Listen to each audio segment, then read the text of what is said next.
Hello everyone, welcome to एडुसीकर।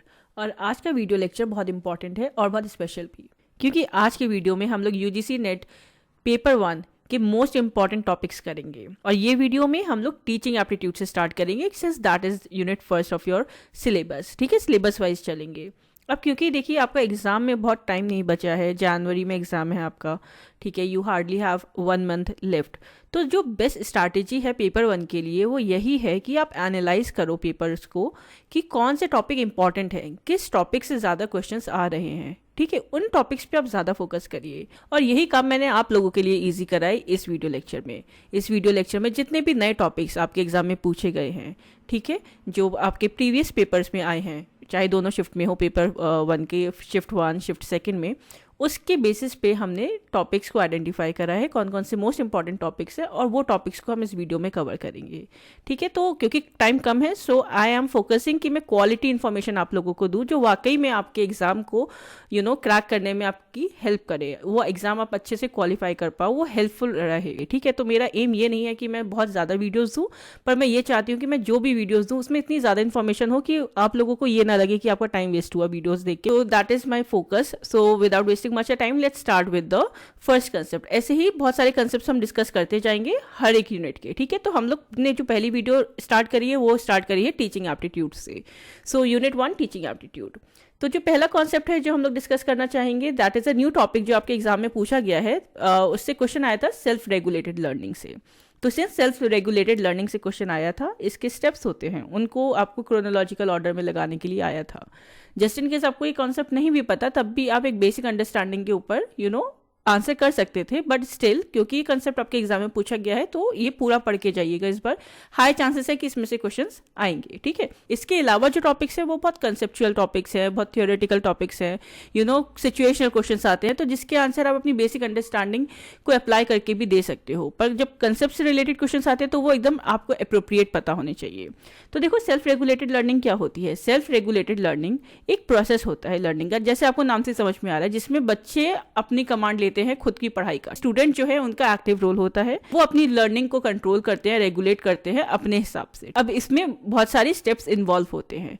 अब वो steps क्या है, एग्जाम्पल के थ्रू मैं ये कंसेप्ट को आपको समझाना चाहूंगी। सो लेट्स से मेरा एक स्टूडेंट है रवि, और रवि जयपुर में किसी यूनिवर्सिटी में मास्टर्स कर रहा है। अब रवि का एक ये ड्रीम है कि वो यूजीसी नेट जेआरएफ जो है एग्जाम पॉलिटिकल साइंस में क्वालिफाई कर ले, क्योंकि फिर वो आगे जब पीएचडी करे तो उसकी पीएचडी जो है बहुत क्वालिटेटिव हो, फाइनेंशियल असिस्टेंस भी उसे ज़्यादा मिलेगा अगर वो जेआरएफ क्वालिफाई कर लेगा। ठीक है, और फिर उसके अलावा सिर्फ फाइनेंशियल असिस्टेंस के अलावा एक आपको रेप्यूटेड स्टेटस मिलता है अपनी ही फील्ड में, राइट।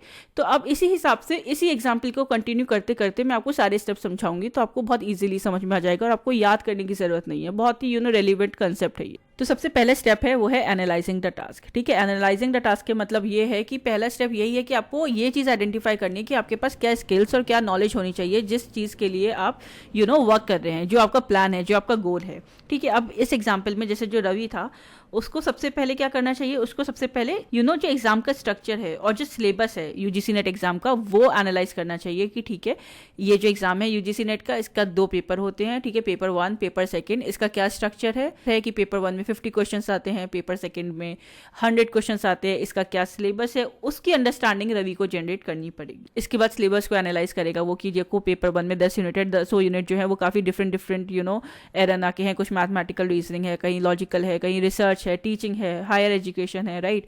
तो वो सारी चीजें एनालाइज करनी पड़ेंगी कि ठीक है, आपको जो टास्क परफॉर्म करना है उसके लिए कितनी नॉलेज आपको लगेगी, कौन कौन सी स्किल्स चाहिए होंगी। ठीक है, then the next step, analyse कर लिया टास्क, उसके बाद आता है कि आपको गोल सेट करना चाहिए अपना। अब गोल सेट क्या है, क्यों रवि को ये एग्जाम क्वालिफाई करना है, क्योंकि वो पीएचडी में एडमिशन चाहता है। वो चाहता है कि वो पीएचडी में परस्यू करे, ठीक है, एक टॉप यूनिवर्सिटी से, एक अच्छी यूनिवर्सिटी से, और उसको जेआरएफ की फेलोशिप भी मिले, तो एक फाइनेंशियल असिस्टेंस भी मिलेगी वाइल लर्निंग, राइट। सो ये इसका गोल है, ये इसका टारगेट है। ठीक है, and apart from that academic status भी इनहांस होगा when he qualify this examination. तो ये उसका गोल हो गया कि उसको पीएचडी में एडमिशन लेना है। So that is why he wants to clear the UGC NET JRF examination. Then next is कि अब आपने एनालाइज कर लिया टास्क, फिर आपने अपना गोल सेट कर लिया, मतलब आपने टारगेट सेट कर लिया। फिर आता है नेक्स्ट स्टेप जो है आपका third step, which is your devising plans. अब डिवाइजिंग प्लान्स का क्या मतलब है कि आपने डिवाइसिंग प्लान्स का देखिए सिंपल मतलब यही है कि आपको एक अपना शेड्यूल बनाना पड़ेगा। लेट्स से जो रवि है वो एक डिटेल प्लान बनाएगा कि उसका क्या डेली स्टडी शेड्यूल होना चाहिए, कि वो मॉर्निंग में जैसे कि 1 to 2 आवर्स पेपर 1 को दे रहा है, देन आफ्टरनून में वो पॉलिटिकल साइंस जो उसका पेपर 2 है उसको दे रहा है, ठीक है। कौन कौन सी उसकी रिसोर्सेज हैं वो भी उसे आइडेंटिफाई करनी पड़ेंगी। जैसे अगर आप एग्जाम के लिए प्रिपेयर कर रहे हो यूजीसी नेट के लिए, और अगर आप पॉलिटिकल साइंस के स्टूडेंट्स हैं तो आप अपनी रिसोर्सेज क्वालिफाई करोगे ना, कि अगर आप एडुसीकर को फॉलो कर रहे हो पॉलिटिकल साइंस के लिए, इनकी ई बुक्स को आप रिफर कर रहे हो या यूट्यूब वीडियोस को रिफर कर रहे हो, राइट। इसके अलावा कि आप खुद के भी नोट्स बनाएंगे जो आपकी की स्टैंडर्ड बुक्स होती हैं, जैसे इंटरनेशनल रिलेशन की जो स्टैंडर्ड बुक्स है, पॉलिटिकल थ्योरी की जो बुक्स हैं, आप अपने खुद के नोट्स बनाएंगे तो आप अपनी रिसोर्सेज को भी सेट करके रखोगे। फिर आप वीकली गोल्स भी सेट करोगे कि आपको एक वीक में कितने टॉपिक्स कवर करने हैं, या आपको डेली कितने एमसीक्यूज को प्रैक्टिस करना है। तो ये सारी जो चीज़ें हो गई हैं, जैसे जो रवि ने बनाया कि रवि ने एक अपना फिक्स स्टडी शेड्यूल बनाया, रिसोर्सेज उसने आइडेंटिफाई कर ली, क्योंकि आज के टाइम पे इंटरनेट पे हर एक चीज़ के लिए 100 रिसोर्सेज आपको मिल जाएंगी, पर आप 100 चीज़ें नहीं पढ़ सकते एक ही कंसेप्ट से रिलेटेड, राइट। 100 जगह जाके नहीं पढ़ सकते, तो आपको रिसोर्सेज को नैरो डाउन करना पड़ेगा, है ना, और फिर वीकली गोल्स सेट करने पड़ेंगे। अब ये हो गया आपका स्टेप थर्ड जो है डिवाइसिंग प्लान्स। अब आपने जब प्लान पूरा डिवाइस कर लिया, फिर आता है आपका स्टेप 4 जो होता है इनैक्टिंग टैक्टिक्स एंड स्ट्रैटेजीज, कि जो भी आपने स्ट्रैटेजीज बनाई हैं उसको आप इनैक्ट करेंगे, उसको आप एक्शन में लाएंगे। अब जैसे कि रवि ने वेरियस स्ट्रैटेजीज मान लीजिए अडॉप्ट करी, कि उसने ये पहली स्ट्रैटेजी अडॉप्ट करी कि वो टॉपिक्स को ब्रेक डाउन करेगा। Let's say for political theory उसने बेसिक कंसेप्ट से स्टार्ट करा, जस्टिस, लिबर्टी, इक्वालिटी, ठीक है, इनके बेसिक्स क्या है। फिर धीरे धीरे वो उनके थिंकर्स पे गया। फिर उसने जब क्वेश्चन पेपर एनालाइज करा तो उसने ये चीज समझी कि पॉलिटिकल थ्योरी में बुक से काफी क्वेश्चंस आते हैं, तो बुक्स एंड ऑथर्स के ज्यादातर क्वेश्चंस आते हैं, ठीक है। तो उसने क्या करा कि पहले तो थ्योरी पढ़ी, फिर उसने उस चीज को ब्रेक डाउन करा, उनको कॉन्सेप्ट्स को और थिंकर्स को लिखा, फिर उनके मेजर वर्क्स लिखे, उस सबसे उसने ब्रेक डाउन करके टॉपिक्स को पढ़ा। नेक्स्ट उसने टैक्टिक्स ये रख ली कि उसने प्रैक्टिस बहुत ज्यादा करे प्रीवियस ईयर क्वेश्चन पेपर्स। तो जब आप प्रीवियस ईयर क्वेश्चन पेपर्स पढ़ते हो तो आपको बहुत एक अंडरस्टैंडिंग आ जाती है कि कौन सा टॉपिक इंपॉर्टेंट है, कौन सा नहीं है, और कितना डेप्थ में किस यूनिट से पूछा जा रहा है।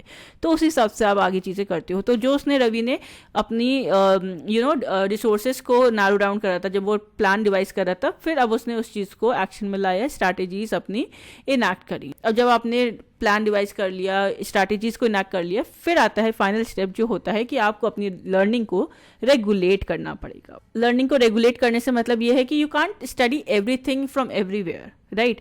तो अब जैसे रवि का ही एग्जाम्पल को देखें तो रवि की जो प्रोग्रेस है उस पर वो एक ट्रैक रखेगा कि वो अपनी जो भी उसकी परफॉर्मेंस है उसे मॉनिटर करेगा, वो मॉक टेस्ट लेगा, ठीक है। फिर वो एनालाइज करेगा कि मॉक टेस्ट में कहाँ पे वो मिस्टेक कर रहा है, कहाँ पे उसके वीक पॉइंट्स हैं, किस एरियाज पे उन्हें ज़्यादा फोकस करना है। फिर वो उसी हिसाब से अपनी स्ट्रैटेजीज को भी बदलेगा। लेट्स से अगर रवि को इनिशियली लगता था कि इंडियन पॉलिटी जो है वो टफ सब्जेक्ट है पेपर 2 के लिए और उसको नहीं आता है, और उसने उस चीज़ पर ज़्यादा फोकस करा, फिर उसने मॉक टेस्ट दिया और फिर उसने स्कोर पर देखा कि चलो अब उसका इंडियन पॉलिटी का जो सेक्शन है वो इम्प्रूव हो गया है, बट IR का जो सेक्शन है उसमें वो ज़्यादा स्कोर नहीं कर पा रहा। तो वो अपनी लर्निंग को अब रेगुलेट करेगा, अपने हिसाब से चीजें करेगा कि IR पे वो अब ज्यादा फोकस करे, ठीक है।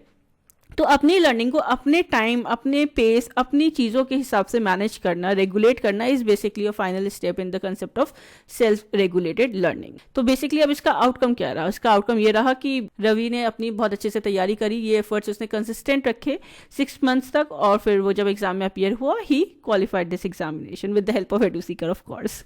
सो बेसिकली सिर्फ रवि ने एग्जाम को क्वालिफाई नहीं करा, बल्कि उसने ये भी सीखा कि वो अपना टाइम को कैसे मैनेज कर सकता है, वो अपनी चीज़ों को कैसे और अच्छा कर सकता है, वो कैसे चैलेंजेस को अडाप्ट कर सकता है। एंड ये सारी जो स्किल्स हैं जैसे कि टाइम मैनेजमेंट हो गया, adapting to new challenges and staying motivated, these are very valuable skills.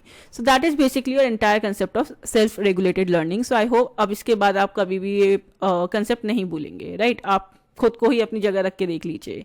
So yes, let's move with the next concept. Next concept है आपका, दैट इज, ये भी नया कंसेप्ट है जो आपके एग्जाम में पूछा गया था, which is your cognitive apprenticeship theory, ठीक है। अगर आप पुरानी बुक्स पढ़ेंगे KVS मदान वगैरह की पेपर 1 की, तो उसमें ये आपको नहीं मिलेगा। हाउएवर हमारी जो ई बुक है उसमें मैंने जब ये पहली बार जब ये एग्जाम में क्वेश्चन आया था तभी मेंशन कर दिया था अपडेटेड वर्जन में, तो उधर आपको मिल सकता है पेपर 1 की ई बुक में। So let's discuss about cognitive apprenticeship theory.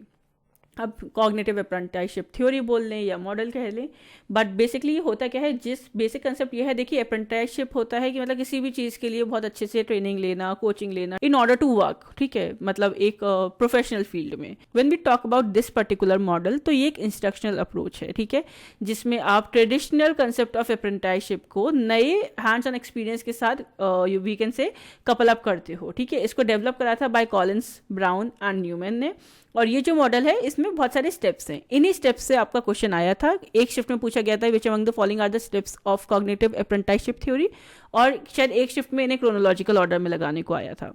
तो वो स्टेप्स कौन कौन से हैं उनको स्टडी करते हैं अगेन विद एन एग्जांपल, ताकि आपको वो स्टेप्स बहुत अच्छे से याद रहें। अब लेट्स से अगर मैं आपको बताऊं कॉग्निटिव अप्रेंटिसशिप थ्योरी का कंसेप्ट, तो ये समझिए कि there is this girl called Meera, ठीक है। अब मीरा जो है वो एक बहुत ज़्यादा आप कह सकते हैं पैशनेट, एक पोस्ट ग्रेजुएट स्टूडेंट है पॉलिटिकल साइंस में, ठीक है। अब उसे स्किल्ड एजुकेटर बनना है, ठीक है। अब वो चाह रही है कि वो बहुत अच्छे से पढ़ाए बच्चों को, अपनी ही फील्ड के बच्चों को। अब उसको जब वो स्किल्ड एजुकेटर बनना है कॉम्पिटिटिव एग्जाम्स के लिए, जैसे कि यूजीसी नेट, जेआरएफ, ठीक है, पर उसकी जो मेंटर है मीरा की, ठीक है, दैट इज आप इमेजिन करिए डॉक्टर शालिनी, जो उसकी टीचर है, मीरा की टीचर है, ठीक है, वो एक प्रोफेसर हैं एक रेप्यूटेड यूनिवर्सिटी में। तो मीरा अब उनकी गाइडेंस के अंडर एक स्किल्ड एजुकेटर बनेगी, ठीक है। अब कॉग्निटिव अप्रेंटिसशिप मॉडल इस एग्जाम्पल में कैसे फिट होता है, स्टेप बाय स्टेप चलते हैं। तो पहला जो स्टेप आता है कॉग्निटिव अप्रेंटिसशिप मॉडल में, वो होता है मॉडलिंग। अब मॉडलिंग क्या होता है, देखिए मॉडलिंग इज बेसिकली कि आप, ये एक इनिशियल स्टेप्स है जिसमें आप लर्नर, जिसमें जो लर्नर होता है वो एक्सपर्ट से सीखता है, क्योंकि एक्सपर्ट जो है उसके पास काफ़ी स्किल्स होती हैं। अब इस एग्जाम्पल में देखिए कैसे समझेंगे कि जो शालिनी है, ठीक है, उन्होंने मीरा को इन्वाइट करा कि ठीक है तुम आओ और मुझे ऑब्जर्व करो कि मैं कैसे पढ़ाती हूँ क्लासेस में, ठीक है, और कैसे मैं बच्चों की प्रिपरेशन भी कराती हूँ यूजीसी नेट जेआरएफ की। तो मीरा जाके वो सिर्फ उन्हें वॉच करती है क्लोजली, डॉक्टर शालिनी को, कि वो कैसे कॉम्प्लेक्स टॉपिक्स को एक्सप्लेन कर रही है। लेट्स से डॉक्टर शालिनी जो है वो रॉल्स की थ्योरी ऑफ जस्टिस का जो कंसेप्ट है उससे काफी इंगेजिंग एग्जाम्पल के थ्रू बच्चों को समझा रही है। तो मीरा ये चीज ऑब्जर्व कर रही है, वो ये नोट डाउन कर रही है कि जो डॉक्टर शालिनी है वो कैसे पढ़ा रही है, कैसे एक्सप्लेन कर रही है, कैसे कॉम्प्लेक्स टॉपिक को सिंप्लीफाइज कर रही है ना। सो that is the step first, कि आप देख के ऑब्जर्व करके चीजें सीख रहे हैं। देन आता है सेकेंड स्टेप लर्निंग में, जो होता है कोचिंग। अब कोचिंग इज व्हाट, कि पहला तो सेशन ये हो गया मीरा का मॉडलिंग वाला। अब सेकंड सेशन में क्या होता है कि डॉक्टर शालिनी जो है वो मीरा को फीडबैक भी प्रोवाइड करती है, कि वो मीरा से कहती है कि तुम जो मेरा लेक्चर है पॉलिटिकल थ्योरी का, उसके ऊपर शॉर्ट नोट्स बना के लाओ, ठीक है, और कुछ स्टूडेंट्स उनको दे देती है कि ये जो स्मॉल ग्रुप ऑफ स्टूडेंट्स हैं इनको आप पढ़ाइए, ठीक है। अब ये क्या हो गया, कोचिंग इन एक्शन, कि अब डॉक्टर शालिनी जो है वो ऑब्जर्व करेंगी कि जो मीरा जो सेशन ले रही है वो कैसे ले रही है, उसकी क्या कमियां हैं, क्या स्ट्रॉन्ग पॉइंट्स है, और उसे एक कंस्ट्रक्टिव फीडबैक देंगी। तो इस फीडबैक की मदद से मीरा जो है वो नई चीजें सीखेगी कि कैसे थ्योरी और प्रैक्टिकल एग्जाम्पल्स के बीच में जो गैप है वो ब्रिज अप करना है। So then that is your second step, that is coaching. Then the third step come is scaffolding. तो scaffolding का बेसिक कंसेप्ट देखिए मैं आपको समझाती हूँ। मतलब ये है कि आप अपने लर्नर को सिखा रहे हैं, ठीक है, आप उसकी मदद भी कर रहे हैं, but at the same time आप अपना सपोर्ट भी हटा रहे हैं ताकि वो जो लर्नर है वो इंडिपेंडेंट बने। तो ये होता है कंसेप्ट ऑफ स्कैफोल्डिंग, कि ग्रेजुअली अपना सपोर्ट रिमूव करना। अब इसको एग्जाम्पल के थ्रू समझिए। अब जो डॉक्टर शालिनी है उन्होंने मीरा से कहा कि तुम टीचिंग रिस्पॉन्सिबिलिटी लो, अब कि तुम भी आके मेरी क्लासेस में पढ़ाओ। अब मीरा ने पढ़ाया इंट्रोडक्टरी टॉपिक्स को, ठीक है, जब डॉक्टर शालिनी जो है वो क्लास में प्रेजेंट है उसके सपोर्ट के लिए, ठीक है। अब ओवर टाइम जो मीरा है, क्योंकि अब पहले फियर होता है जब भी आप भी एज अ स्टूडेंट जो है, जब आप एज अ टीचर जाएंगे पहली बार क्लास लेने, तो obviously there is some sort of anxiety. जब आप फेस टू फेस क्लासेस लेते हैं, there are number of students जो आपको देख रहे हैं, now you have to speak, और वो आपकी हर एक चीज़ सुन रहे हैं, तो वो एक डिफरेंट एंग्जाइटी आती है।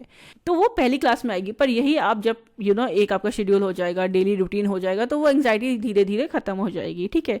तो उसको इंकरेज करने के लिए डॉक्टर शालिनी उधर थी। With the passage of time Meera को खुद आ गया कि वो क्लासरूम को कैसे हैंडल करना है, और वो कैसे सब्जेक्ट्स को कैसे अपने सब्जेक्ट को बहुत अच्छे से पढ़ा सकती थी, इवन दो बहुत स्ट्रॉन्गर टॉपिक्स को। तो with the passage of time अब वो इंडिपेंडेंट बनती जा रही है, और डॉक्टर शालिनी उधर हो या ना हो क्लासेस में, that does not matter to Meera now any more. तो स्कैफोल्डिंग का कंसेप्ट ही मतलब यही होता है कि एक गाइडेंस प्रोवाइड करना, रिसोर्सेज प्रोवाइड करना, और फिर स्लोली अपने आप को रिमूव करना, लाइक एज अ सपोर्टर, ठीक है, और जो लर्नर है उसको अलाउ करना कि वो चार्ज ले, वो इंडिपेंडेंट अपनी लर्निंग कर पाए।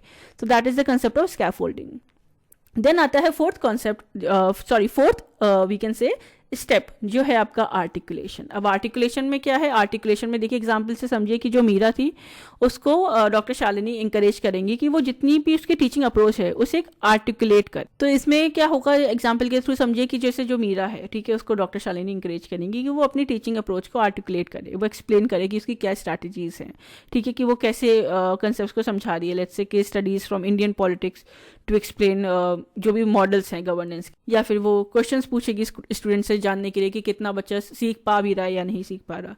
तो ये जो प्रोसेस है ये मीरा की जो अंडरस्टैंडिंग है उससे बहुत डीप करेगा, ठीक है, एंड इट विल अलाउ कि जो डॉक्टर शालिनी है वो असेस कर पाएंगी इसकी प्रोग्रेस, कि मीरा ने कितनी प्रोग्रेस करी है, राइट।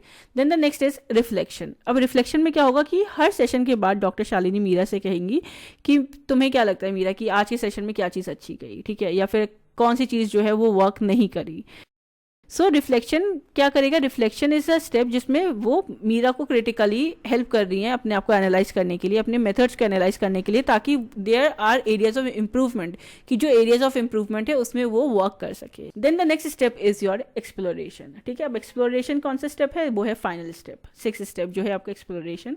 तो अब इसमें क्या होगा कि डॉक्टर शालिनी फाइनली इंकरेज करेंगी मीरा को कि वो खुद इंडिपेंडेंट सेशंस ले without the supervision of doctor Shalini. तो मीरा अब एक्सपेरिमेंट्स करेगी अपने न्यू टीचिंग टेक्निक्स के अपने हिसाब से, वो माइंड मैप्स यूज़ कर सकती है, what ever she feel like, जो भी इंस्ट्रक्शनल फैसिलिटीज़ उसे यूज़ करनी है। So that is basically the entire concept of cognitive apprenticeship theory. अब इसका आउटकम ये रहेगा कि by the end of this journey जो मीरा है वो एक कॉन्फिडेंट टीचर बन पाएगी, उसके अंदर वो कॉन्फिडेंट टीचिंग एबिलिटीज़ आएंगी with the help and guidance of her professor that was doctor Shalini. तो ये जो स्टेप्स हैं बेसिकली, इससे आप ये समझ पा रहे होंगे कि ये एग्जाम्प्लीफाई करें कि कैसे आप जो कॉग्निटिव अप्रेंटिसशिप मॉडल है वो एक गैप को फिल कर रहा है, और वो कौन सा गैप है, वो गैप है between the theory and practice. So these are the 6 basic steps: modelling, coaching, scaffolding, articulation, reflection and your exploration. So I hope आप लोग अभी तक वीडियो में हैं, आपको कॉन्सेप्ट समझ में आ रहे होंगे। If yes then please do write down the comment. मतलब अगर आप इस वीडियो से एक भी चीज़ को टेक अवे कर रहे हो तो प्लीज़ कॉमेंट करना, बताना, because your comments do motivate us a lot. And आने वाले कमिंग सेशंस के लिए जो इंपॉर्टेंट कॉन्सेप्ट्स आप चाहते हैं कि हम पढ़ाएं और जो आपको टफ लगते हैं, मुझे ज़रूर इस वीडियो के ही कमेंट सेक्शन में बता दीजिएगा, ताकि मैं आने वाले जो सेशंस हैं उनमें वो टॉपिक्स ज़रूर इंक्लूड करूँ। सो द नेक्स्ट टॉपिक जो हम डिस्कस करने वाले हैं, इंपॉर्टेंट टॉपिक है, that is your instructional facilities. इसमें से आपको क्वेश्चन काफ़ी देखने को मिलते हैं। सो देखिए, इंस्ट्रक्शनल फैसिलिटीज़ मतलब ऐसी फैसिलिटीज़ जिनकी मदद से आप अपनी टीचिंग में अच्छे से इंस्ट्रक्शन प्रोवाइड कर पा रहे हो, अपने एजुकेशनल पर्पजेस को फुलफिल कर पा रहे हो। So these are basically your called as instructional facilities. इससे क्या मतलब हो गया, जो भी फिजिकल एनवायरनमेंट है, कंक्रीट इक्विपमेंट्स वगैरह हैं, वो सब आपके इंस्ट्रक्शनल फैसिलिटीज़ में आ जाते हैं, जिनकी मदद से एक टीचिंग और लर्निंग का जो प्रोसेस है वो स्मूथ होता है, वो काफ़ी इफेक्टिव होता है। तो इंस्ट्रक्शनल फैसिलिटीज़ क्यों यूज़ करते हैं, क्योंकि ये जो लर्नर्स की एक वो कह सकते हैं आप अटेंशन, वो उसको ग्रैप्स करते हैं, और जब लर्नर अटेंटिव रहेगा क्लास में तो ऑब्वियसली जो लर्निंग होगी वो काफ़ी इफेक्टिव होगी, टीचिंग भी इफेक्टिव होगी, है ना। सो जो यूज़ होता है इंस्ट्रक्शनल फैसिलिटीज़ का वो कुछ प्रिंसिपल्स के ऊपर बेस होता है, जैसे कि लर्नर्स, जिसकी मदद से लर्नर्स जो हैं वो इन्फॉर्मेशन को ज़्यादा टाइम के लिए रिटेन कर पाएँ, ठीक है। क्योंकि जब आप इंस्ट्रक्शनल फैसिलिटीज़ का यूज़ कर रहे हो तो वो सिर्फ ट्रेडिशनल मेथड्स को यूज़ नहीं कर रहे हो, उनके जो मल्टी सेंसरी चैनल्स हैं वो इंगेज हो रहे हैं, या तो वो कुछ देख रहे हैं, या वो कुछ सुन रहे हैं, वो कुछ सोच रहे हैं। तो everything is engage when we use instructional facility. तो देखिए, इंस्ट्रक्शनल फैसिलिटीज़ को 2 ब्रॉड कैटेगरी में डिवाइड करा गया है। पहली है प्रोजेक्टेड इंस्ट्रक्शनल फैसिलिटीज़, दूसरी है non projected instructional facilities. Projected वाली में आपको विजुअल डिवाइसेस का यूज़ करा जाता है, जैसे कि प्रोजेक्टर्स हो गए, ओवरहेड प्रोजेक्टर्स हो गए, फिल्म स्ट्रिप्स हो गई, तो ये सारे आपके आ गए प्रोजेक्टेड इंस्ट्रक्शनल फैसिलिटीज़ में। और नॉन प्रोजेक्टेड इसका वाइस वर्सा हो गया, जिसमें आप लोग प्रोजेक्शन यूज़ नहीं करते हैं। नॉन प्रोजेक्टेड इंस्ट्रक्शनल फैसिलिटीज़ के में भी बहुत सारी टाइप्स हैं, तो वो भी हम डिस्कस करेंगे। तो नॉन प्रोजेक्टेड थोड़ी ट्रेडिशनल होती हैं, ठीक है, और जो प्रोजेक्टेड है वो मॉडर्न होती हैं। सो अब डिस्कस करते हैं कि प्रोजेक्टेड इंस्ट्रक्शनल फैसिलिटीज़ में क्या क्या आ जाएगा। तो प्रोजेक्टेड इंस्ट्रक्शनल फैसिलिटीज़ में आपके आ गई films, slides, overhead projectors, epidiascope and video projectors, ठीक है। इसके अलावा फिल्म स्ट्रिप्स भी आपके प्रोजेक्टेड इंस्ट्रक्शनल फैसिलिटीज़ में आ गए। When we talk about your non projected instructional facilities, तो इनकी अलग कैटेगरी है। पहली है ग्राफिक्स की। तो ग्राफिक्स में आपके सारे चार्ट्स आ जाएंगे, जैसे जो बेसिक चार्ट्स हो गए, फ्लैश कार्ड्स हो गए, पोस्टर्स हो गए, आप देखते होंगे क्लासरूम्स में लगे होते हैं, कॉरिडोर्स में लगे होते हैं, पिक्चर्स एंड फोटोग्राफ्स, ग्राफ्स वगैरह, जो भी मैप डायग्राम्स हैं, ये सब आपके नॉन प्रोजेक्टेड इंस्ट्रक्शनल फैसिलिटीज़ में आ गए। कैटेगरी कौन सी? ग्राफिक में। देन जो नेक्स्ट कैटेगरी है of non projected instructional facilities, that is display boards. तो डिस्प्ले बोर्ड्स में आपके सारे तरीके के बोर्ड्स आ जाएंगे। ब्लैक बोर्ड हो गया, वाइट बोर्ड हो गया, ठीक है, बुलेटिन बोर्ड हो गया, जितने भी फ्लैनल बोर्ड्स होते हैं और मैग्नेटिक बोर्ड्स, जितने भी यूज़ होते हैं ना, जितने भी टाइप्स ऑफ बोर्ड्स होते हैं, वो सारे आपके इसमें डिस्प्ले बोर्ड्स की कैटेगरी में आ जाएंगे। देन जो नेक्स्ट कैटेगरी है of instructional facilities, non projected instructional facilities, वो है 3D मॉडल्स। तो इसमें जितने भी मॉडल्स आपके क्लासरूम में टीचर यूज़ कर रहे हैं, वो मॉकअप्स, ऑब्जेक्ट्स एंड स्पेसिमेंट्स जो आप लैब्स वगैरह में देखते हैं, तो वो भी आपके नॉन प्रोजेक्टेड इंस्ट्रक्शनल फैसिलिटीज़ में आ गए। Then the next category is your audio. तो ऑडियो में जो भी मतलब टीचर जो रेडियो से लर्निंग करवा रहे हैं, जैसे आपको पता होगा इग्नू का एक प्रोग्राम था, रेडियो के थ्रू लर्निंग होती थी। देन रिकॉर्डिंग्स, ठीक है, अगर टीचर यूज़ कर रहा है, डिजिटल ऑडियो प्लेयर यूज़ कर रहा है, टेलीविजन फॉर दैट मैटर, और टेलीफोन एंड मोबाइल्स, जैसे कोरोना में मोबाइल्स का यूज़ हुआ, तो ये सब आपके नॉन प्रोजेक्टेड इंस्ट्रक्शनल फैसिलिटीज़ में आ जाएंगे। So the next category of non projected instructional facilities is activity. तो जो भी एक्टिविटी टीचर करा रहा है क्लास में लर्निंग के लिए, तो वो भी आपका नॉन प्रोजेक्टेड इंस्ट्रक्शनल फैसिलिटीज़ में आ जाएगा। चाहे फील्ड ट्रिप्स पे आपको ले जाया जा रहा है, चाहे एक्सपेरिमेंट आपसे कराया जा रहा है, ड्रामा में आपको इंक्लूड करा जा रहा है, या फिर जो भी टीचिंग मशीन्स हैं उनका यूज़ करा जा रहा है, इन प्रोग्राम इंस्ट्रक्शंस का। तो ये सारे जो हैं कैटेगरी हैं आपके नॉन प्रोजेक्टेड इंस्ट्रक्शनल फैसिलिटीज़ के। So yes, so basically instructional facilities जो होते हैं वो इन्हांस करते हैं आपकी टीचिंग एंड लर्निंग को, इंगेज करते हैं मल्टीपल सेंसेस बच्चों के, जिसकी वजह से एक dynamic and effective learning environment create होता है। तो ठीक है, बहुत ही बेसिक कंसेप्ट है कि यूनेस्को की एक रिपोर्ट है दैट इज जिसका टाइटल है रिपोर्ट का learning the treasure with in, ठीक है, 1996 में इसको पब्लिश करा गया था, और इस रिपोर्ट के हिसाब से 4 पिलर्स बताए गए थे। तो वो 4 पिलर्स कौन कौन से हैं? लाइफ लॉन्ग लर्निंग के पिलर्स ऑफ एजुकेशन के नाम से उन्हें जाना चाहते हैं, तो वो 4 पिलर्स आपको पता होने चाहिए। ज़्यादा लंबा इस टॉपिक को नहीं एक्सप्लेन करूंगी। Learning to know, learning to do, learning to live together and learning to be. तो ये 4 पिलर्स ऑफ एजुकेशन है according to the UNESCO report of 1996, ठीक है, 4 pillars of education. Next concept है जो यूनेस्को से रिलेटेड है, अगेन कि यूनेस्को ने 1984 में क्लासीफाई करा था लर्निंग सेटिंग्स को, ठीक है, डिफरेंट टाइप्स में। तो वो 3 टाइप्स की लर्निंग सेटिंग्स में क्लासीफाई करा था। वो कौन कौन सी थी? फॉर्मल, नॉन फॉर्मल और इनफॉर्मल। तो फॉर्मल, नॉन फॉर्मल और इनफॉर्मल लर्निंग सेटिंग्स में क्या क्या आता है वो आपको पता होना चाहिए। तो फॉर्मल की अगर बात करें तो फॉर्मल में आपके आ जाएंगे जितने भी स्ट्रक्चर्ड वे में जहाँ पढ़ाई कराई जाती है, जो एक सेट रूल्स एंड रेगुलेशंस को फॉलो करते हैं, जो भी आपके स्कूल्स हो गए, ठीक है, स्कूल्स, यूनिवर्सिटीज़, कॉलेजेस, तो ये आपकी फॉर्मल लर्निंग सेटिंग में आ गए। Then the next concept is your non formal learning. तो नॉन फॉर्मल लर्निंग क्या हो गई? नॉन फॉर्मल लर्निंग हो गई जो भी आप अपने कम्युनिटी सेंटर्स में सीख रहे हैं, जो भी आपकी जो वर्क प्लेस है, जो भी आपने अपनी खुद की पसंद से कोई भी ऑर्गेनाइजेशन या एनजीओ को ज्वाइन करा है, तो वो आपका एग्जांपल हो गया non formal learning setting. The next is your informal. अब इनफॉर्मल में क्या आ गया? इनफॉर्मल में आ गया आपके फैमिली, पीयर ग्रुप्स, जो भी आप अपने फ्रेंड्स और अपनी फैमिली से सीखते हो, रिलेटिव से सीखते हो, नेबरहुड से सीख रहे हो, तो वो आपकी इनफॉर्मल लर्निंग सेटिंग में आ गया। तो कभी कभी बच्चे कंफ्यूज हो जाते हैं कि वो फैमिली को नॉन फॉर्मल लर्निंग सेटिंग में टिक कर देते हैं, बल्कि फैमिली जो है वो इनफॉर्मल लर्निंग सेटिंग है। तो ये 3 क्लासिफिकेशंस थे, तो ये आपको पता होने चाहिए। बहुत बेसिक्स हैं, तो इसमें कुछ इतना ज़्यादा टफ नहीं रहेगा आपको याद करने में। So yes, then let's move with the next concept. अब जो नेक्स्ट कंसेप्ट है that is your different models of teaching, ठीक है। 3 मॉडल्स मेनली होते हैं, जो है historical teaching model, psychological teaching model और मॉडर्न टीचिंग मॉडल। अब इन्हीं मॉडल को फर्दर इनके अंदर डिफरेंट मॉडल्स आते हैं, ठीक है, कि जैसे हिस्टोरिकल टीचिंग मॉडल जो है तो उसके अंदर डिफरेंट टाइप्स ऑफ मॉडल्स आते हैं। तो वो कौन कौन से, उन्हें डिस्कस करते हैं one by one. Historical teaching model जो है वो बेसिकली एक ऐसी कैटेगरी है जिसमें जितने भी मॉडल्स हैं वो ट्रेडिशनल टीचिंग अप्रोच को रिफ्लेक्ट करेंगे, कि जो भी अप्रोच आएगी वो होगी हिस्टोरिकल प्रैक्टिसेस के ऊपर बेस, फिलॉसफीज के ऊपर बेस। तो पहला जो मॉडल है वो है आपका सॉक्रेटिक टीचिंग मॉडल, जो आपका आ गया इस कैटेगरी में। तो it is inspired by Socrates, और ये जो मॉडल है वो डायलॉग और क्वेश्चनिंग के ऊपर, डिस्कशंस के ऊपर ज़्यादा फोकस करता है।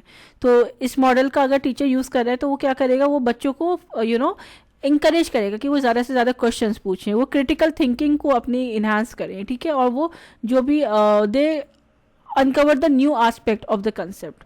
तो जैसे कि अगर जस्टिस का आइडिया डिस्कस कर रहे हैं, ठीक है, स्टूडेंट से क्वेश्चंस पूछ रहे हैं, तो स्टूडेंट्स अपने ओन टर्म्स, अपनी ओन डेफिनेशंस जस्टिस की दे सकते हैं कि उनके हिसाब से जस्टिस क्या होती है, ज़रूरी नहीं है वो बुकिश लैंग्वेज में ही हो। तो डिबेट्स एंड डिस्कशंस के थ्रू जो लर्निंग होगी, that is the basic aspect of Socratic teaching model. ठीक है, then the next is your classical humanistic model. तो अब ये मॉडल जो है वो ह्यूमन वैल्यूज़ को नर्चर करने पे ज़्यादा फोकस करता है, सेल्फ एक्चुअलाइजेशन पे ज़्यादा फोकस करता है, और कैसे आप मॉडली डेवलप कर सकते हो स्टूडेंट्स को। तो इस मॉडल के तहत जो एजुकेशन है उसको एक इंडिविजुअल को, वेल राउंडेड इंडिविजुअल को कल्टीवेट कैसे करा जाए उस एस्पेक्ट में देखा जाता है, ब्रॉडर एस्पेक्ट में देखा जाता है। सिर्फ एजुकेशन को एज अ पर्पस की जॉब करनी है इसीलिए डिग्रीज ले लो, उस एस्पेक्ट में भी नहीं देखा जाता। ओवरऑल एस्पेक्ट में देखा जाता है कि कैसे एक आप मॉरली वेल ग्राउंडेड इंडिविजुअल को कल्टीवेट कर सकते हो। तो इसमें क्या होता है कि स्टूडेंट्स को इंकरेज करा जाता है कि वो एथिकल एस्पेक्ट्स को देखें, मॉरल वैल्यूज़ को देखें। जो वैल्यू एजुकेशन है वो आपका क्लासिकल ह्यूमनिस्टिक मॉडल में आ जाएगा। ठीक है, then the next is your personal development model. तो ये जो मॉडल है वो इंडिविजुअल ग्रोथ के ऊपर फोकस करता है, ताकि जो बच्चे हैं वो सेल्फ अवेयरनेस जो है उनके अंदर आए और उनकी जो पोटेंशियल है वो पर्सनली वो उस चीज़ को ग्रोथ कर पाएँ। ठीक है, तो इसमें क्या होता है कि एसेस दिए जाते हैं बच्चों को कि वो रिफ्लेक्टिव एसेस लिखें, ठीक है, सो दैट जो बच्चे हैं वो कनेक्ट कर पाएँ एकेडमिक कंसेप्ट्स को उनके पर्सनल लाइफ के थ्रू। So that is the basic idea. Then let's move with the next model जो है आपका साइकोलॉजिकल टीचिंग मॉडल। अब ये जो कैटेगरी है वो इंटीग्रेट करती है साइकोलॉजी को टीचिंग प्रैक्टिसेस के साथ। तो उसमें फोकस जो रहता है वो ये रहता है कि कैसे आप अंडरस्टैंड कर सकते हो कि कैसे स्टूडेंट्स समझ पा रहे हैं, क्या समझ पा भी रहे हैं या नहीं। तो इसका पहला जो मॉडल है वो है आपका बेसिक टीचिंग मॉडल। तो ये जो मॉडल है इसमें टीचिंग प्रोसेस को बहुत सिंप्लीफाई करा जाता है फंडामेंटल स्टेप्स में, प्लानिंग में, इंस्ट्रक्शन में, इवैल्यूएशन में, कि पहले लेसन प्लान करना है, फिर उसके ऑब्जेक्टिव सेट करने हैं, फिर क्या आउटकम्स होने चाहिए थ्रू क्विज़ेस एंड डिस्कशंस। तो वो सारे एस्पेक्ट जो है वो इस मॉडल में आ गए। Then the next model is your interaction teaching model. तो इंटरैक्शन टीचिंग मॉडल में एम्फेसिस यही होता है इंटरैक्शन के ऊपर। किसका interaction between the teacher and the student, जिसकी वजह से एक कोलैबोरेटिव एनवायरनमेंट को फॉस्टर करा जाए और बच्चे जो है वो काफ़ी एक्टिवली पार्टिसिपेट करें क्लास में। ठीक है, जैसे कि ग्रुप एक्टिविटीज़ अगर आपने करा दी तो ग्रुप एक्टिविटीज़ में इंटरेक्शन ज़्यादा रहता है बच्चों का। तो ये एक एग्जाम्पल हो गया आपका इंटरेक्शन टीचिंग मॉडल में। Then the next is your school learning teaching model. तो इसमें जो टीचिंग स्ट्रैटेजीज है उन्हें अलाइन करा जाता है विद स्कूल के ऑब्जेक्टिव्स, कि क्या एजुकेशनल इंस्टीट्यूशन के ऑब्जेक्टिव्स हैं। ठीक है, ताकि स्टूडेंट जो है वो डिजायर्ड एजुकेशनल ऑब्जेक्टिव्स को अचीव कर पाए। तो जैसे कि जो भी स्टैंडर्डाइज टेस्ट होते हैं उनको फॉलो अप करा जाता है। ठीक है, क्लासरूम में इंस्ट्रक्शंस दिए जाते हैं, those align with the syllabus particularly. So yes, then the next is your computer based teaching model. तो इसमें टेक्नोलॉजी का, जैसे कि आपको नाम से समझ में आ रहा है, टेक्नोलॉजी का यूज़ करा जाता है, डिजिटल टूल्स को यूज़ करा जाता है ताकि जो लर्निंग एक्सपीरियंस है उसको इन्हांस कर पाए, इंप्रूव कर पाए। पावर पॉइंट प्रेजेंटेशंस वगैरह का यूज़ कर लिया, ऑनलाइन क्विजेस हो गए, वर्चुअल सिमुलेशंस वगैरह दिखा दिए, तो इंटरैक्टिव लर्निंग रहती है। Let's move with the next model, that is modern teaching model. अब मॉडर्न टीचिंग मॉडल में जो कंटेम्प्रेरी टीचिंग अप्रोचेस हैं उनको इनकॉर्पोरेट करा जाता है नई टेक्निक्स के थ्रू। ठीक है, इन्फेसाइज करा जाता है फ्लेक्सिबिलिटी पे एंड इनोवेशन पे। तो पहला जो मॉडल है वो इंफॉर्मेशन प्रोसेसिंग टीचिंग मॉडल। तो इसका फोकस यही रहता है कि जो स्टूडेंट है वो कैसे इन्फॉर्मेशन को प्रोसेस कर सकता है, अपने दिमाग में रख सकता है ज़्यादा टाइम के लिए, रिटेन कर सकता है। ठीक है, और कैसे वो इन्फॉर्मेशन को सही जगह पे रिट्राइव भी कर सकता है। तो ये जो मॉडल है वो क्रिटिकल थिंकिंग को इंकरेज करता है, ताकि बच्चों में क्रिटिकल थिंकिंग जो है इंकरेज करी जाए और प्रॉब्लम सॉल्विंग स्किल्स इन्हांस करी जाए। तो जो टीचिंग लेट्स से कि जो स्टूडेंट को पढ़ाया जा रहा है वो पढ़ाया जा रहा है केस स्टडीज़ के थ्रू। ठीक है, लेट्स से अगर आपको पॉलिटिकल साइंस में कुछ सर ने पढ़ाया तो उन्होंने केस स्टडीज़ आपको बता दी, तो उसकी वजह से आपको वो चीज़ अब ज़्यादा अच्छे से कॉन्सेप्ट वो चीज़ याद रहेगी। So that is an example of your information processing teaching model. Then next is your personal teaching model. अब ये जो मॉडल है इसमें जो टीचिंग स्ट्रैटेजीज है उन्हें काफ़ी कस्टमाइज करा जाता है, कि जो इंडिविजुअल स्टूडेंट है उसकी कैसी जो नीड्स हैं और उसकी लर्निंग स्टाइल जो है उसकी नीड्स को केटर करने के लिए। कि लेट्स से कोई स्टूडेंट है, क्योंकि आप हर स्टूडेंट से ये एक्सपेक्ट नहीं कर सकते कि सबको ये, अब जैसे मैंने ये वीडियो डाली तो सबको इस वीडियो के सारे कंसेप्ट एक ही बार में याद हो जाएंगे। कुछ स्टूडेंट्स ऐसे होंगे कि जिन्हें एक बार में भी सारी चीज़ें समझ में आ जाएंगी, कुछ स्टूडेंट्स ऐसे होंगे कि वो आधी वीडियो एक टाइम पे देख पाएंगे, आधी बाद में देखेंगे, क्योंकि उतनी ही इन्फॉर्मेशन वो एक टाइम पे प्रोसेस कर सकते हैं। तो सबके अपने अलग अलग लेवल्स होते हैं, right. So that is basically कि आप जो स्टूडेंट जो पर्टिकुलर इंडिविजुअल स्टूडेंट है उसकी क्या नीड्स है उसको केटर करोगे आप इस मॉडल के तहत।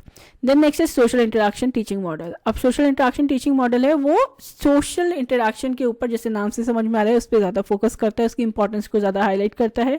ठीक है, कि कैसे बच्चों को ग्रुप लर्निंग करानी चाहिए एजुकेशनल इंस्टीट्यूशंस में।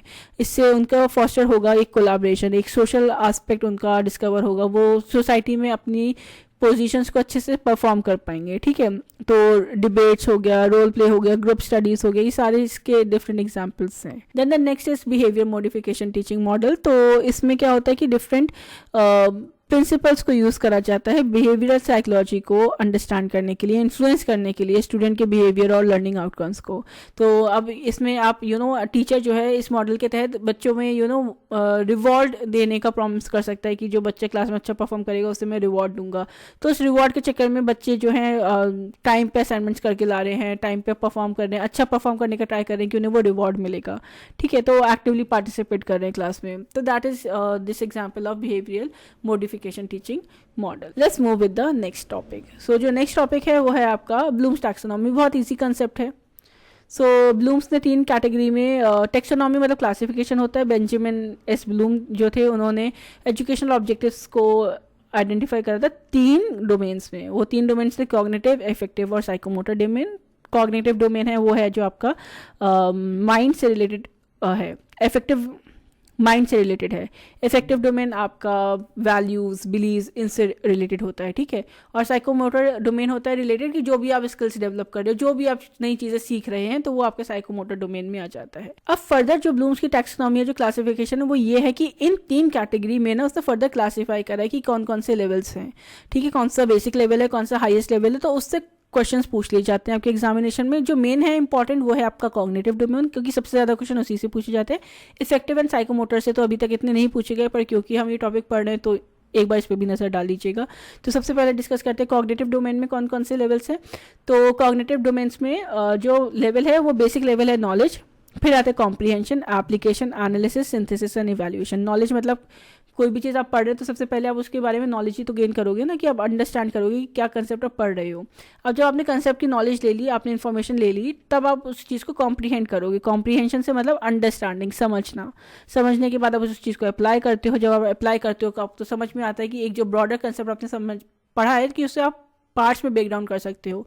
तो एनालिसिस मतलब होता है breaking down into parts. Synthesis मतलब होता है कि वो फिर पार्ट्स को पुट टुगेदर करना। सो दैट इज अनदर स्टेप्स। ठीक है, कि ओवरऑल फिर आप क्या समझे उस चीज़ से, और फिर लास्ट में आके जाके आप अपनी इवैल्यूएशन करते हो कि क्या चीज़ें आपने समझी, कितनी ज़्यादा बेहतर है, किसमें आप अपना क्या इनपुट दे सकते हैं। तो वो है आपका फाइनल स्टेप। तो जो नॉलेज है वो बेसिक स्टेप है, और जो इवैल्यूएशन है वो आपका फाइनल स्टेप्स है। इफेक्टिव डोमेन में भी है, तो इफेक्टिव डोमेन में बेसिक आ जाता है, बेस पे आ जाता है receiving, responding, valuing, organising and characterisation.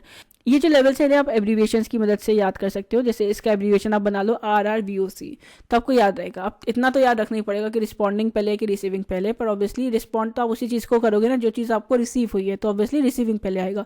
तो ऐसे स्टोरीज बना लिया करो अपनी चीज़ों को याद रखने के लिए, जब इस टाइप के जो कंसेप्ट होते हैं। ठीक है, then next is your psychomotor domain. तो साइकोमोटर डोमेन में भी ये 5 हैं लेवल्स। पहला इमिटेशन, पहले आप इमिटेशन से सीखते हो, फिर manipulation, precision, articulation, naturalisation. Basic step imitation है, लास्ट स्टेप नेचुरलाइजेशन है। इसका भी आप एब्रीविएशन बना सकते हो IMPAN, IMPAN, उससे आपको थोड़ा बहुत याद रहेगा। So yes, let's move with the next concept. So now let's move with the next concept जो है आपका लेवल्स ऑफ टीचिंग। तो टीचिंग के कुछ लेवल्स होते हैं, 3 लेवल होते हैं precisely, memory level, understanding level और रिफ्लेक्टिव लेवल। ठीक है, तो इसमें क्या होता है कि जो टीचर है वो हर एक लेवल पे एक उसका डिफरेंट रोल रहता है क्लासरूम में। ठीक है, कि मेमोरी लेवल में उसका क्या रोल है, अंडरस्टैंडिंग लेवल पे उसको कैसे वर्क करना है, और रिफ्लेक्टिव लेवल पे टीचर का क्या रोल रहता है क्लासरूम में।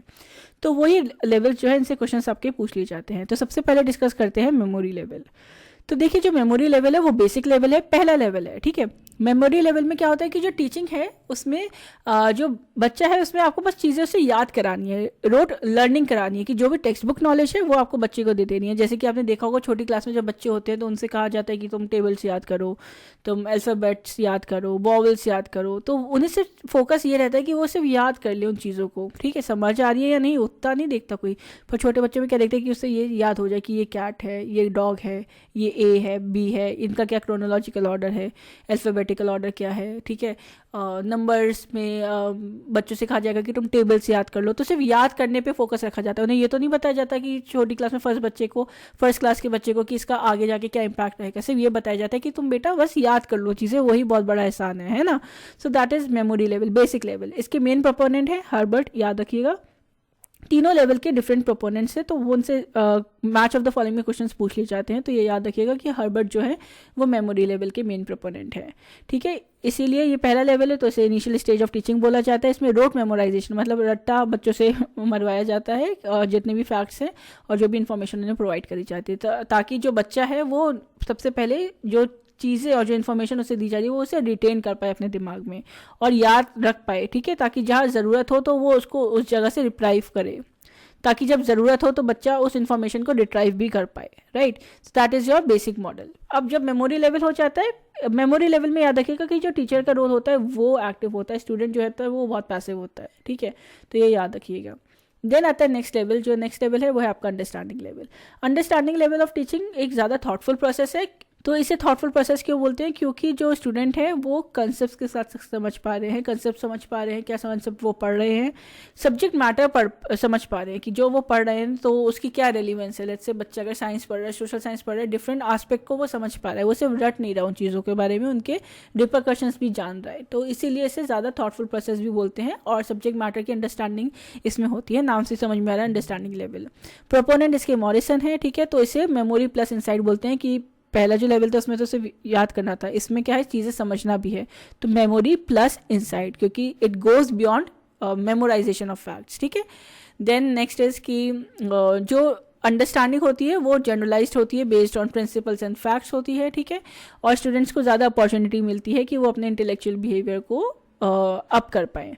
So yes, then the next level is your last level जो है आपका reflective level of teaching, that is your final level of teaching. Reflective level of teaching में याद रखिएगा कि जो टीचर का रोल होता है वो पैसिव हो जाता है और जो स्टूडेंट होते हैं वो एक्टिव हो जाते हैं, स्टूडेंट इंडिपेंडेंट भी हो जाते हैं। तो रिफ्लेक्टिव लेवल ऑफ टीचिंग को इंट्रोस्पेक्टिव लेवल ऑफ टीचिंग के नाम से भी जाना जाता है, ठीक है। क्योंकि इसमें जो स्टूडेंट हैं, ठीक है, वो कंसेप्ट्स पढ़ रहे होते हैं और जो टीचर है वो ज़्यादा इसमें आप कह सकते हैं कि ज़्यादा उसका इतना ज़्यादा रोल होता नहीं है, वो एक गाइडेंस फैसिलिटेटर का रोल प्ले करता है।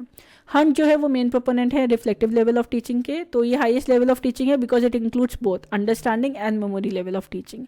Problem centric approach of teaching को ये सॉल्व आउट करते हैं और जो स्टूडेंट है वो वी कैन से, जैसे अब रिसर्च में जो स्टूडेंट है तो वो रिफ्लेक्टिव लेवल ऑफ टीचिंग में है कि अगर कोई बच्चा रिसर्च कर रहा है तो वो खुद ही अपना टॉपिक डिसाइड कर रहा है, उसे पता है कि उस टॉपिक का क्या रिपरकशंस आएगा, ठीक है, या उस टॉपिक के ऊपर जब वो वर्क करेगा तो उसको क्या फ़ायदे होंगे। अपार्ट फ्रॉम दैट अपनी चीज़ों से वो खुद सीखते हैं, सेल्फ रेगुलेटेड लर्निंग हो जाती है इस पॉइंट तक। तो yes, that is the final steps, final level of teaching. So now let's move with the next topic जो बहुत इंपॉर्टेंट है आपके एग्जाम में, हमेशा इससे क्वेश्चन होता है। इसके ऊपर मैंने डेडिकेटेड वीडियो डाली हुई है चैनल पे जिसमें मैंने पूरा कंसेप्ट स्वयं का बहुत अच्छे से समझाया है, तो वो आप ज़रूर देख लीजिएगा जाके एक बार। स्वयं जो है वो मूक्स प्लेटफॉर्म है। मूक्स मतलब मैसिव ओपन ऑनलाइन कोर्सेज, ठीक है, लिख लो अगर आपको याद ना हो तो। मूक्स प्लेटफॉर्म ऐसे प्लेटफॉर्म होते हैं जहाँ पे आपको बहुत सारे कोर्सेज प्रोवाइड करे जाते हैं डिफरेंट फील्ड से, ठीक है। ऑनलाइन कोर्सेज होते हैं कि आप अपनी कहीं से भी किसी भी जगह से वो कोर्सेज में जाके एनरोल कर सकते हो, फाइन। क्वालिटी एजुकेशन प्रोवाइड करना इसका टारगेट है स्वयं का, और स्वयं इंडिया का मूक्स प्लेटफॉर्म है, made in India MOOCs platform है। 3 इसके प्रिंसिपल्स हैं, access, equity and quality. Access से मतलब ये कि आप कहीं से भी किसी भी जोग्राफिकल लोकेशन से किसी भी स्टेट में इंडिया के आप उस कोर्स में जाके एनरोल कर सकते हैं, बस आपके पास एक इंटरनेट होना चाहिए, मोबाइल होना चाहिए। इक्विटी मतलब कोई डिस्क्रिमिनेशन नहीं है, सबके लिए ओपन है, of people from all ages and from all genders and from every background. Quality provide करते हैं क्योंकि फ्री कोर्सेज हैं, ठीक है, बहुत ही कम फीस लगती है कुछ कोर्सेज में सर्टिफिकेशन के लिए। तो इसका मतलब ये नहीं है कि जैसे हमारे इंडिया में ये कंसेप्ट है ना कि कोई चीज़ फ्री में मिल रही है तो उसकी क्वालिटी अच्छी नहीं होगी, तो ऐसा नहीं है। ये इसमें क्वालिटी एजुकेशन प्रोवाइड करी जाती है। और हम ऐसा क्यों बोल रहे हैं क्वालिटी एजुकेशन प्रोवाइड करी जाती है? क्योंकि जो स्वयं में जो कोर्सेज हैं वो इंडिया की टॉप फैकल्टीज़ के टॉप एजुकेटर्स ने बनाए हैं, तो इसीलिए जो कोर्सेज होते हैं वो काफ़ी क्वालिटी कोर्सेज होते हैं। मतलब IITs IIMs के जो टीचर्स हैं वो प्रोफेशनल कोर्सेज बताते हैं, जो टेक्निकल कोर्सेज होते हैं। सो कोर्सेज किस लेवल तक के होते हैं? क्लास 9 से लेके पोस्ट ग्रेजुएशन तक के कोर्सेज आपको मिल जाएंगे। गवर्नमेंट ऑफ इंडिया ने ऑनलाइन लर्निंग को प्रमोट करने के लिए इसे लॉन्च करा था। स्वयं का फुल फॉर्म याद रखिएगा, study webs of active learning for young aspiring minds. Tagline है शिक्षित भारत उन्नत भारत। जुलाई 2017 में इसको लॉन्च करा गया था। इसे डेवलप करा था MHRD plus AICT along with the help of Microsoft. ये याद रखिएगा, इससे क्वेश्चन आया था कि इसमें आपको 4 ऑप्शंस दे दिए थे MHRD, AICT, माइक्रोसॉफ्ट और गूगल, और फिर पूछा गया था कि इनमें से कौन सा रिस्पॉन्सिबल नहीं है स्वयं के डेवलपमेंट के लिए। तो स्वयं को डेवलप करा गया था MHRD, जो है आपकी ministry of human resource and development, जो थी आपकी 2020 तक, क्योंकि 2020 में जब न्यू एजुकेशन पॉलिसी आई तो MHRD का नाम सिर्फ रीनेम कर दिया गया है, जो है अब आपकी मिनिस्ट्री ऑफ एजुकेशन, MOE। तो ये याद रखिएगा। MHRD ने मदद ली AICTE की, जो है आपकी all India council for technical education, ठीक है, क्योंकि ऑब्वियसली जब आपको ऐसे प्लेटफॉर्म बनाना पड़ता है तो उसमें टेक्निकल असिस्टेंस चाहिए होती है। फाइन। अब एक कंपनी की मदद जो ली थी वो थी माइक्रोसॉफ्ट, तो ये याद रखिएगा, MHRD and AICT along with the help of Microsoft. So ये स्वयं के प्लेटफॉर्म को डेवलप करा गया था। कोर्सेज जो है वो 4 क्वाड्रेंट्स में है। 4 क्वाड्रेंट्स मतलब फंक्शनिंग है स्वयं की, वो क्वाड्रेंट्स इंपॉर्टेंट है, क्वाड्रेंट से क्वेश्चन पूछ लिया जाता है। तो 4 क्वाड्रेंट से कौन सा क्वाड्रेंट किस चीज़ को डिलीवर करते हैं वो ज़रूरी याद रखिएगा। पहला जो क्वाड्रेंट है वो वीडियो ट्यूटोरियल से रिलेटेड है, जिसमें पूरे जो कोर्स है उसके वीडियो लेक्चर्स पड़े होते हैं। नॉर्मली 20 घंटे का एक कोर्स होता है और जो लेक्चर होता है वो 30 मिनट अराउंड का होता है, ठीक है। सेकंड क्वाड्रेंट में आपको ई कंटेंट दिया जाता है। जैसे से आपने पहले कोर्स में एनरोल करा, आपको वीडियो ट्यूटोरियल मिल गए, फिर आपको ई कंटेंट दे दिया जाएगा, उससे रिलेटेड PDFs वगैरह कोर्स से रिलेटेड आपको प्रोवाइड कर दी जाएंगी। फिर थर्ड क्वाड्रेंट में आपका असेसमेंट होता है क्विज़ेस एंड असाइनमेंट्स के फॉर्म में। और फिर फोर्थ क्वाड्रेंट जो होता है वो फाइनल क्वाड्रेंट होता है, जिसमें जो होता है डिस्कशन फोरम्स, जिसमें आप अपनी क्वेरीज को पोस्ट कर सकते हैं, पूछ सकते हैं। फाइन।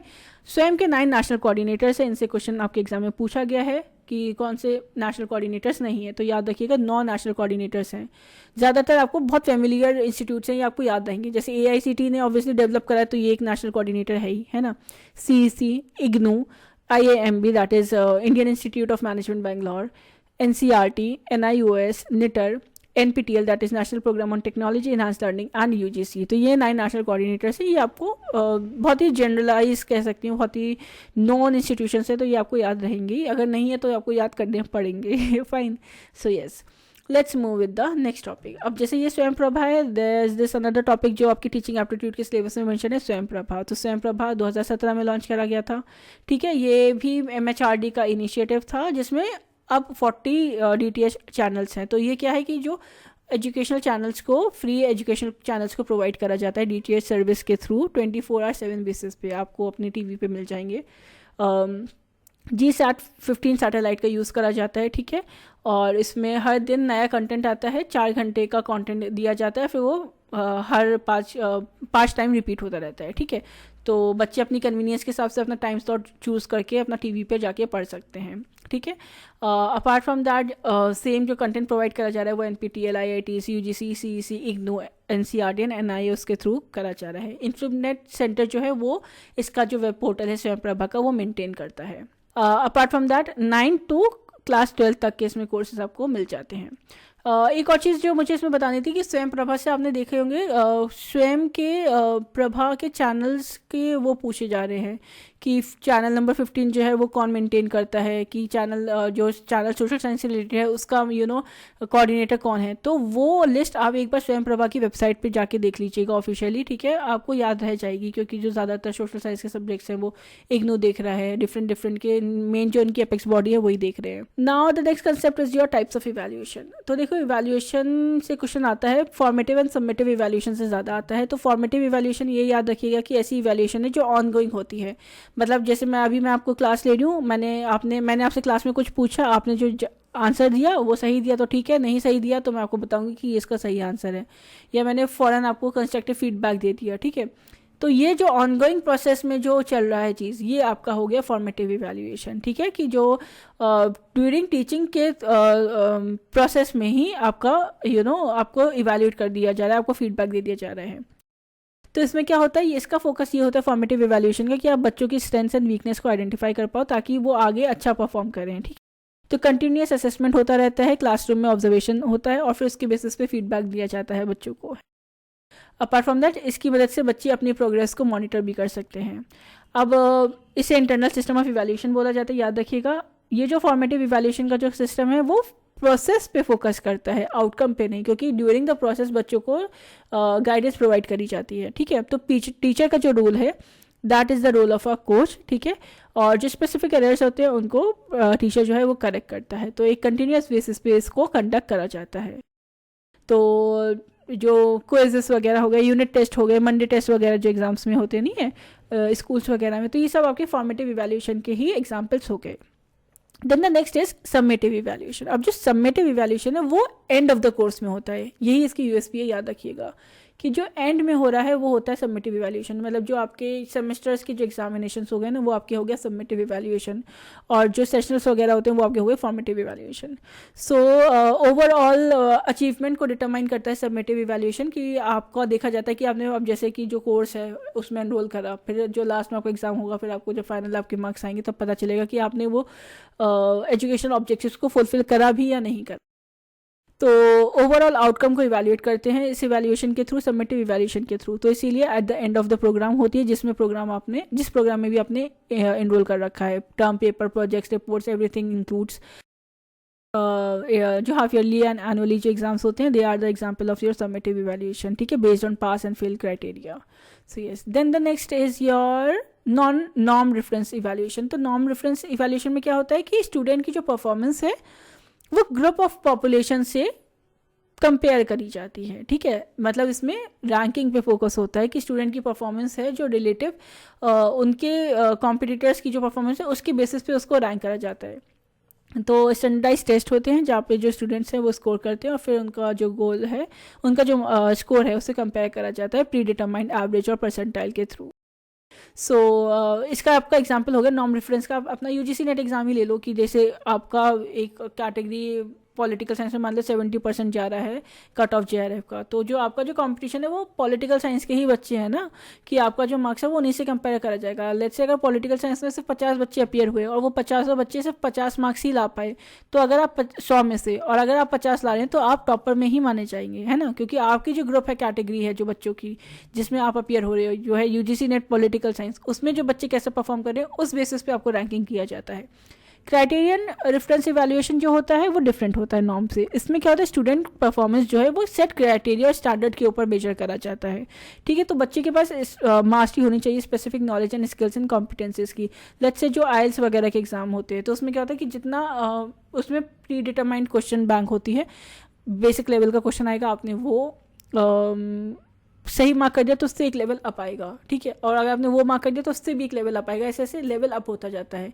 पर यूजीसी नेट में तो ऐसा नहीं होता, सबको एक ही क्वेश्चन पेपर दिया जाता है ना। अब वो क्वेश्चन पेपर में आपको सबके एक ही क्वेश्चन होते हैं, ऊपर नीचे होते हैं, सेट्स अलग होते हैं, तो उनके नंबरिंग अलग होती है, पर क्वेश्चन एक ही होते हैं। पर ये जो एग्जाम होते हैं गेट वगैरह वाले, इनमें अलग अलग क्वेश्चन होते हैं। तो स्टूडेंट की स्किल्स, नॉलेज और उसके बेसिस के ऊपर उसको डिटरमाइन करा जाता है, उसकी परफॉर्मेंस को डिटरमाइन करा जाता है।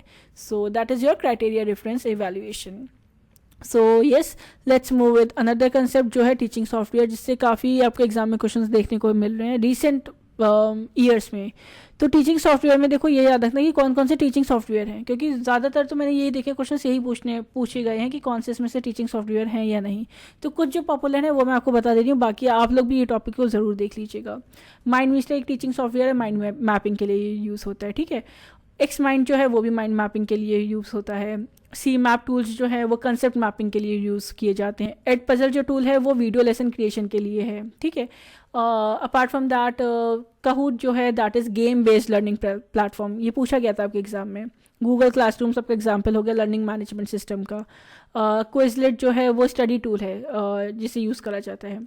सॉक्रेटिव जो है वो एक स्टूडेंट रिस्पॉन्स सिस्टम है। तो ये सारे टीचिंग के नए नए सॉफ्टवेयर्स हैं जिनकी मदद से, मतलब टेक्नोलॉजी की मदद से टीचिंग जो कराई जा रही है। पैडलेट एक कोलैबोरेशन टूल है, ये भी एक टीचिंग सॉफ्टवेयर में आता है, ठीक है। टिंकर कार्ड हो गया, 3D डिज़ाइन एंड मॉडलिंग में यूज़ करा जाता है। Canva for education, graphic design and all के लिए। स्कूलोलॉजी ये भी एक लर्निंग मैनेजमेंट सिस्टम है जस्ट लाइक गूगल क्लासरूम्स, ठीक है। Apart from that you have Nearpod, तो it is an interactive lesson delivery tool. Then the next is your Seesaw, तो ये एक स्टूडेंट पोर्टफोलियो पोर्टल है। Then the next is your Flipgrid, तो ये एक वीडियो डिस्कशन प्लेटफॉर्म है। तो ऐसे different types of teaching software हैं जो आपको देखने को मिलेंगे। एक बार आप लोग खुद भी इस बारे में ज़्यादा पढ़िएगा अच्छे से। सो यस, क्योंकि वीडियो बहुत ज़्यादा लंबी हो रही है, so I don't want to waste much time. So yes, this was another topic जो आपके एग्जाम में काफ़ी इससे क्वेश्चन पूछे जा रहे हैं। तो यही अप्रोच आप रखिएगा कि जो क्वेश्चन ज़्यादा पूछे जा रहे हैं उनको ज़्यादा फोकस करिए, उन टॉपिक्स को ज़्यादा फोकस करिए. So yes, I hope you find this video helpful. Then please do like, share and comment and stay tune for the more upcoming videos. Comment section में ज़रूर बताइएगा कि आपको कौन सा टॉपिक चाहिए, किस यूनिट में आप पढ़ना चाहते हैं. And stay tuned for the more upcoming videos. Thank you.